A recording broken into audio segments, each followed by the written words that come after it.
Wow, it's hard to believe again we're here tonight on another night, and we're doing Bible study, but a non-traditional Bible study. We're talking to people about how they apply the word instead of just we can know the word all day long, but we've got to apply the word. We have Trustee Mike Adams here.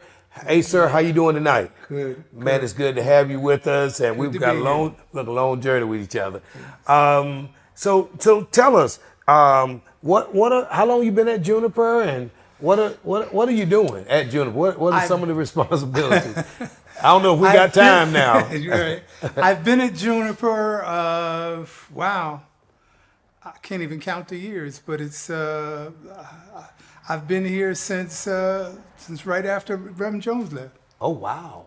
So that's a long time ago. A long time. I've wow. been here for a long time. Seen a lot of people come and go. Seen a lot of different changes and seen a lot of different things, and spent time in just about every ministry we've had. Absolutely. And for the last 10 years, I'll say, I've been with the trustee ministry. Absolutely, and keeping us, as they say, straight. Right.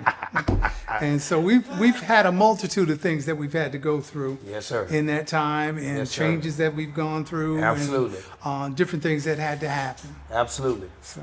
And thank God that we're here. Yes. I mean, when we think about the Rosenwald School, the land, a lot of things could have gone a lot of different ways, but we just thank God for even the church applying the word of God. Exactly. And knowing that God is doing that. So all of this going and doing these different ministries, why do you serve? Why do you serve? I can only answer that one way. Okay. Many times I get kind of downtrodden, a little disgusted about different things.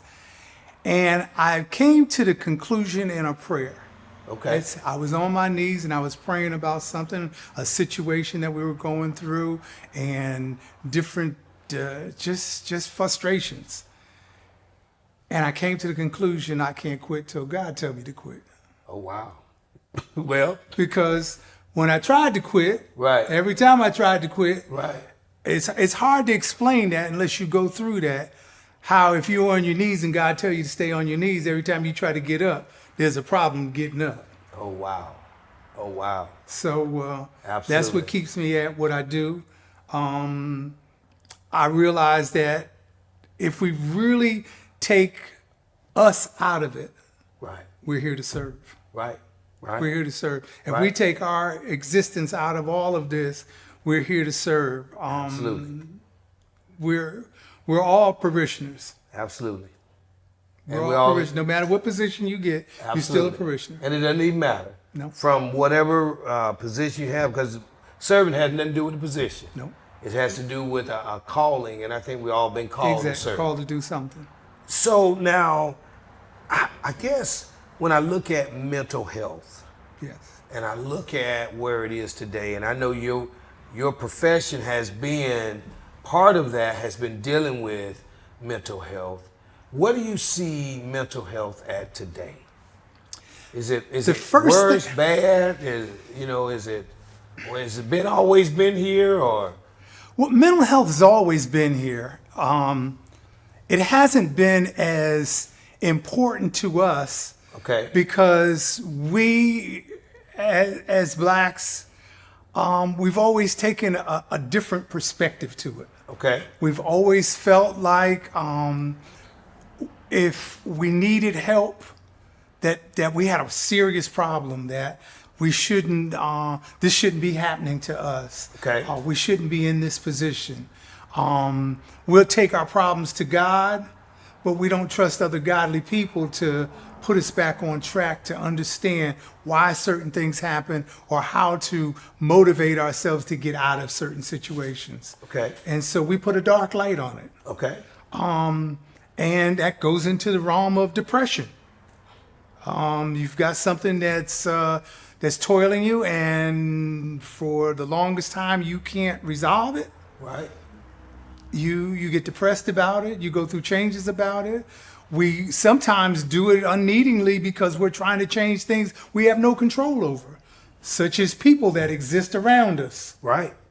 situations that are not going to change. Right. And you can pray on a lot of things, and sometimes we don't get answers because we don't accept the answers.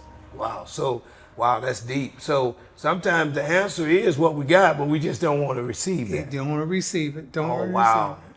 And I think when we look at that, all of us, I don't care how anointed you are, Yeah, how saved you are, exactly. all of us can go into depression. Exactly. I mean, we look at people like Elijah.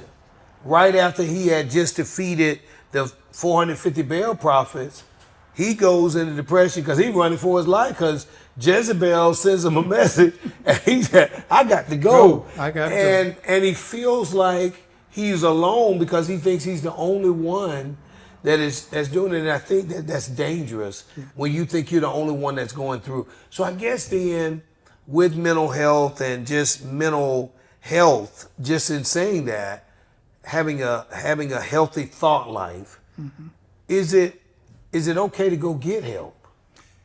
It's the best thing you can do. Okay. I seek help now for a different reason than I've sought help in the past. Oh, I wow. seek help now because I'm helping other people. Right. And I need to cleanse my thoughts and cleanse my mind, Right. and not be closed-minded about certain things, because we're under terms and conditions now that we didn't deal with Absolutely. in our childhood. We didn't deal with it in Absolutely. our lives. Absolutely. We're dealing Absolutely. with people now Absolutely. that I used to look at it a particular way, but now I have to open up my mind and say, where did this come from? Absolutely. There is still a godly individual here Yes, sir. that sees things different than I do. Yes, sir. And many times have to ask them to enlighten me. Right. And them enlightening me to help them Right. enlightens me to help others. Wow. So I shouldn't think bad of myself if I go get help. No, that's the best thing. That's clinically, that's one of the best things you can do, because you can't cry for people that cry for you. They cry to you, and you can't cry for them. But you have to allow those tears to lie somewhere. Right. And you have to take that to someone that can bring rational mindset to those tears that you dealt with. Wow. So if you don't unpack it, Exactly. They just stay with you. They stay with you. And And now you unload it right. to other people at a time when you don't even think about it. Right. Because really all that burden is on you. Exactly. And then it shows another side of you come out. Exactly. So are there multiple ways we can get help? I mean, and I guess my question is it okay to have Christian counseling, but also maybe have a therapist, somebody who is certified to do that? What are your thoughts on that? We'd spoke on it once before. I don't bring the religious aspect into the counseling problem up front. Right.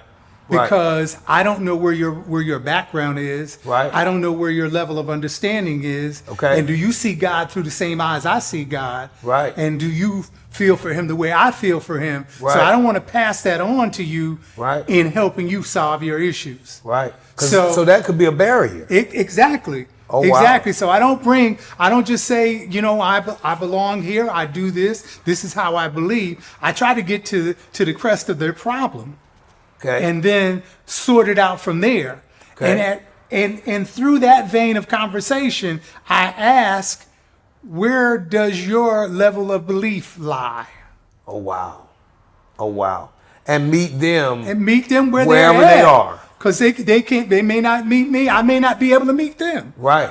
Or they Right. may see something far different than Right. I see. Right. And so I don't want to turn them off Okay. by that. Okay. So clinically, I want to meet you where you're at. Right. After I meet you where you're at, then we'll talk about where we can go. Okay.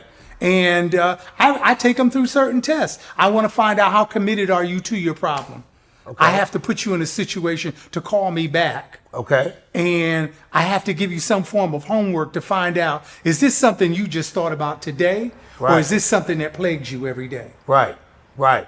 And that's a difference. That's a difference. Because I might just be this day in my feelings. Right. But tomorrow I'm gonna wake up and not even think about it. And I call you back tomorrow and you don't even know what we're talking about. Oh wow. But that's how, when something plagues someone's heart, Right. people bleed through their conversation. Yes, sir. Yes, and sir. you have to watch the flow. Wow. So really, that's why we've got to be careful.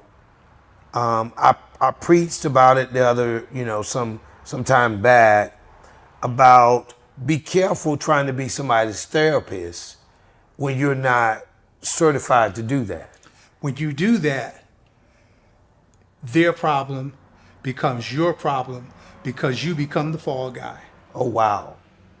Oh wow. And so you don't even, because you haven't had the training and everything else, so you could become the victim. You become the victim because I shared my problem with you. So I feel because I got out of my comfort zone, Right. and gave you my problem, Right. and you gave me your opinion, Right. you own my problem. Oh wow. And that could be a lifetime. I've seen lifetime friendships end over that. Wow. And when realistically we need to get people help, but to people who can really help them. Don't be so proud because you have come to me for help. Right. That I feel that I should be able to help you with all your problems. Right. I should be able to direct you. Absolutely. But if I'm only able to direct you if I have your confidence. Absolutely. In me directing you. Absolutely. But if you go outside my realm of what I'm able to help you with, Right. I'm going to steer you outside my realm for you to get some help. Right. Because I'm not going to sit here and hold all of that. Absolutely. And say you came and dropped it off at my door. Absolutely. And because I accepted it, Absolutely. the problem should be solved. Absolutely. I can say that because even at pastoring, now some working on almost 26 consecutive years, there are times I hear things, I go, Yeah. I understand fairly quickly that I can pray for you. Mm-hmm. I can talk with you, but you're going to need some help beyond me. Mm-hmm. And I'm good with that because I understand that sometimes there are things that I'm not equipped to handle. Exactly. Some things there are abuse, there are childhood traumas, mm-hmm. There are things that people have gone through that we are not, and like you said, we try to direct you. So I guess what we're really saying is that going to see a therapist, which could be outside of the church. Exactly. We try to provide some counseling, exactly, but it's limited because you might need something that is going to be, there's people who have entered into counseling, well, you know more than I know, and for years have been in counseling and will probably be in counseling forever, for a lifetime. Absolutely. They have went through traumas there by how they were raised. Absolutely. By the relationship their mother and father had. Absolutely. By siblings. Absolutely. By all types of things. Right. So the only counseling that I can do is I was just a tool that you use to get to your help. Okay. Whether I could help you or resolve your problem. Okay. I was the tool. So I take pride in the fact that you trusted me first. Okay. And know that we don't trust people. I know our average black individual, right, that's had a problem and had it for years is not just going to go into a white psychologist's office and sit down and drop all their problems. Absolutely. They feel that at least I should be familiar to their problem. Absolutely. So absolutely. It's a situation that we have to know what our limitations are. Right. And we're a tool. Absolutely. God's using us as a tool, that's all. Absolutely. Use me as a tool. You talk about hearing things you've never heard before. When those things come on us, I just say, wow, God, you just open my eyes to something else. I haven't seen this color before. And some of it you want to just close off. But there are times that you can't even close it off. It'll wake you up. They open the lion's den. The lion's there. Absolutely. It's real. And it's real. And I just think that I'm so thankful for us having that, having you and now soon to be, and others are trying to help. But so what should a person do then when they really feel like, I just need to talk to somebody? They need to find someone Okay. that they know is level-minded, Okay. that they know is honest, Okay. if possible, has a true relationship with God. Right. And if you want to know if they have a true, watch them walk. Right. Absolutely. Watch their walk. They're not Absolutely. perfect. I'm not perfect. You're not Nobody perfect. is. We're Nobody not is. perfect. Right. But watch them walk. Right. And see who really takes your concern to heart. Right.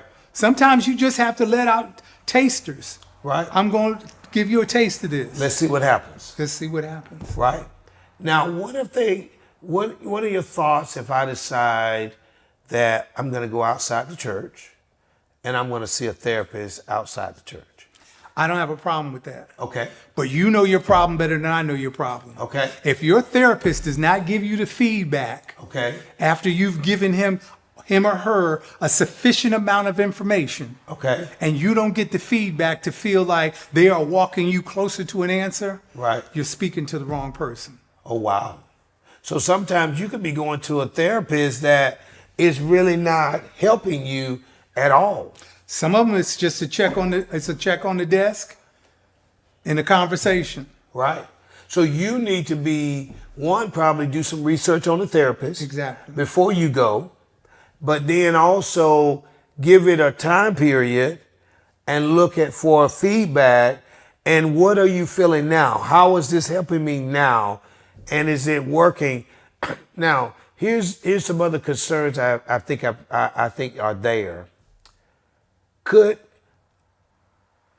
it ever be a conflict of what I'm going to call it a external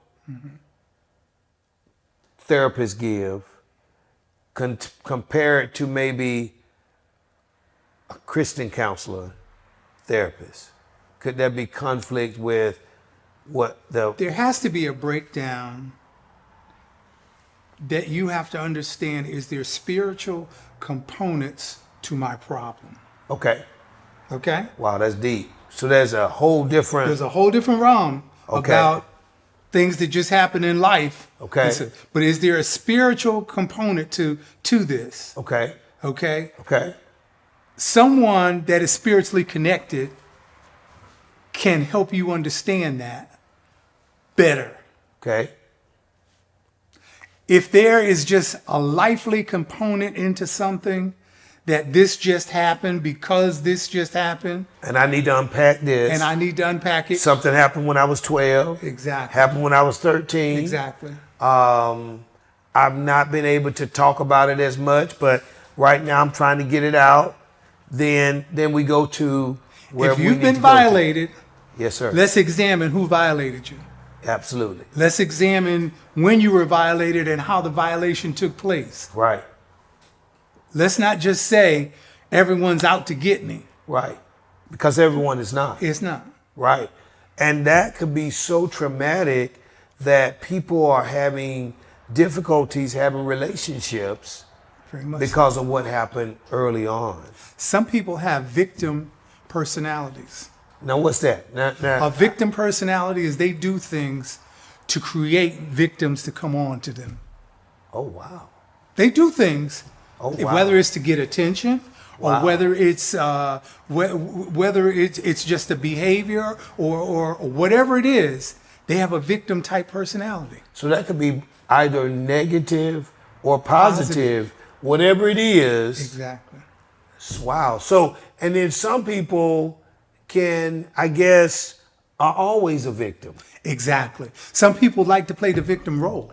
Okay. They deal from that. Okay. They deal from that standpoint in their life of Okay. being the victim. Okay. And all of it, Mike, I think affects your walk.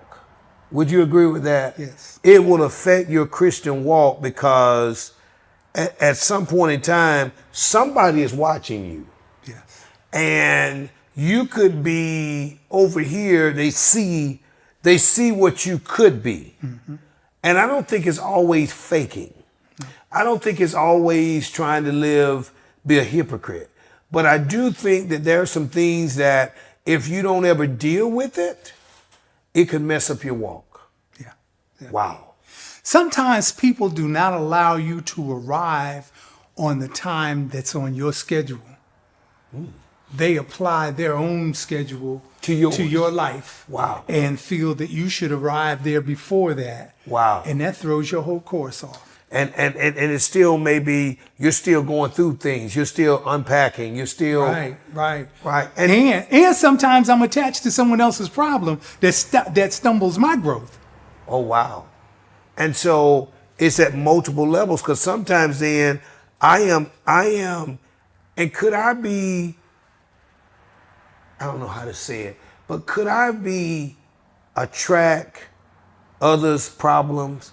That I'm just that person that I'm easy to talk to, and I'm like this magnet that everybody seems to drop everything. Just draw it in. And then I know that there are people who marry people who they always got to try to. It's almost like they're having to raise that's their sense of accomplishment is helping somebody to do that, but eventually that's going to wear thin. Yeah, it does. And it messes up relationships.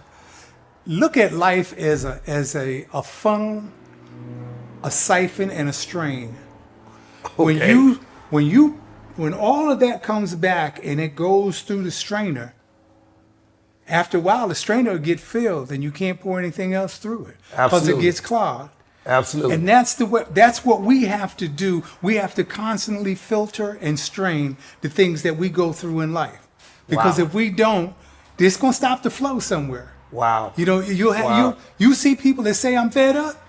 They're fed up for real. Right. Because their cup is run over. Right. And I think, Mike, we're seeing that. We're seeing people more violent crime. Yes. We're seeing people just go off. We're seeing suicide rate. And that's one of the things that we saw that, man, it is rising in the black community faster than it probably ever have. I ask the question when I see things, unsightly things, was there no answer? Right. Was there any other options? Right. Because people that didn't even give a clue. Right. Right. There. Right. They're right there. Right. How could he do this? How could he? Right. And we saw that. We saw that people can disguise it. I remember earlier this year, we had former Miss America from North Carolina to commit suicide and jump out of a window. Yes. And here recently we've had youth that have committed suicide, and my heart goes out, and I'm at the same place. Were there no other answers or avenues or options? And I just think that the church, we've got to pivot through all of this.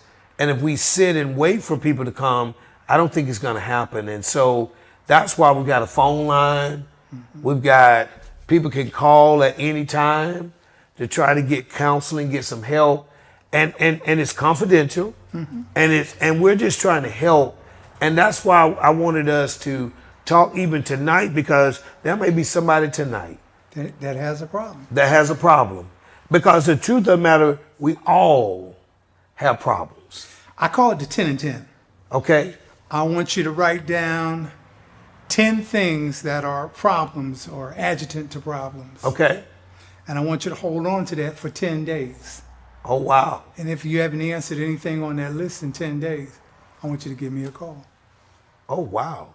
So it's a 10 and 10. 10 things that could be a problem. That you've been dealing with for an amount of time. Okay.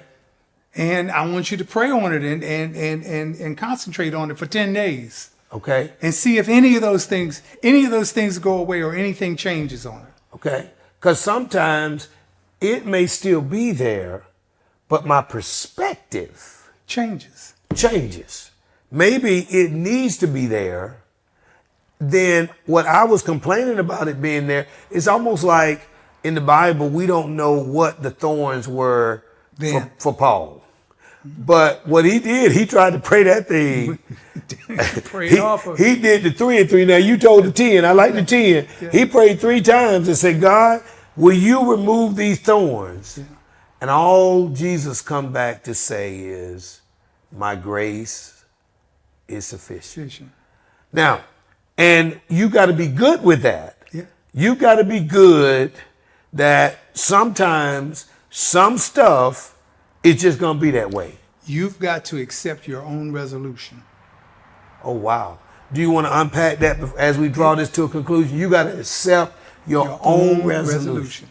If you say I got 10 things and I'm going to keep changing the order of these things until what most bothers me is on top and what least bothers me on the bottom. Okay. And you keep turning that around and turning that around. Okay. And when you come to that 10th day, whatever you got on the top is what's on the top. Okay. And whatever you've got to do to resolve that is what you've got to do to resolve that. Right. And if that's reaching out to someone, your pride is not in this. Right. Pride holds no position in a problem.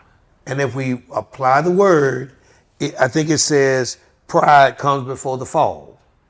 And there's no need to fall. Exactly. But if you got pride that you don't want nobody to be in your business. Exactly. And I think that's a culture thing for us. It is. It is. I mean, growing up, it was told whatever happened in the house stays in the house. And let it get out of the house. Yeah.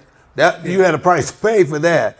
But I don't think we live in that world today. We don't. We can't live in that world today. We have to be open because we're exposed to so many things now. Right. You're exposed to things you've never known about. Right. You're exposed to things that you've never done before. Absolutely. And you're exposed to things that you can't just turn around. Right. And so I got to get relief. Relief. And we know we've talked tonight about prayer, about looking at your problems. Mm-hmm. And I think we ought to be accountable for some of it, though. Oh, yeah. I think accountability is big because I think that's where we started at. Yes. Yeah. That if they come to you, you're going to hold them accountable and see how much do you really want to resolve this. Because I think a takeaway from me tonight is not everyone they say they want to resolve this problem. But not everyone is willing to do what it takes to resolve it. And could it be that they are the problem? That we are the problem? That's the hardest part to look at. It goes right back to what Michael Jackson said. It's about the man in the mirror. Absolutely. When you look in the mirror, absolutely, and you say, "This is me." Right. I'm responsible for that in the mirror. Right. That's when you have to examine it. Right. You've got to examine it. And that's when you can unpack it. Exactly. But if it's still, my mama did this, my daddy did this, I didn't have this.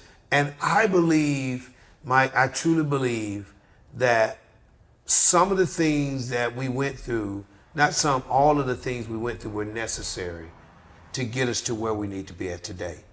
Not all of the things, because there's some negative things that have happened to us, but it took all of that to get us to where we are today. Even some of those negative things have played a part so that you don't allow certain things to happen now. Absolutely.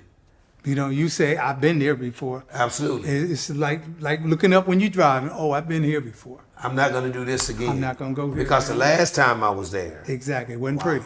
Wow. Wasn't pretty.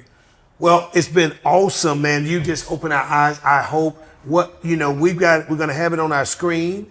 The number for you to call, and you could call at all times, 24 hours a day. Yep. We're going to promise to get back to you. I'm so excited about this ministry because I know I'm excited about what you're doing with the trustee, but also this counseling is big because we really need some help. And so tonight, I'm just excited about you being with us tonight. We've been talking about getting help. And remember, there's help for you because God doesn't want you to leave the same way you came in. You have an awesome night. We've had an awesome time. Thank you, Mike, for this time tonight.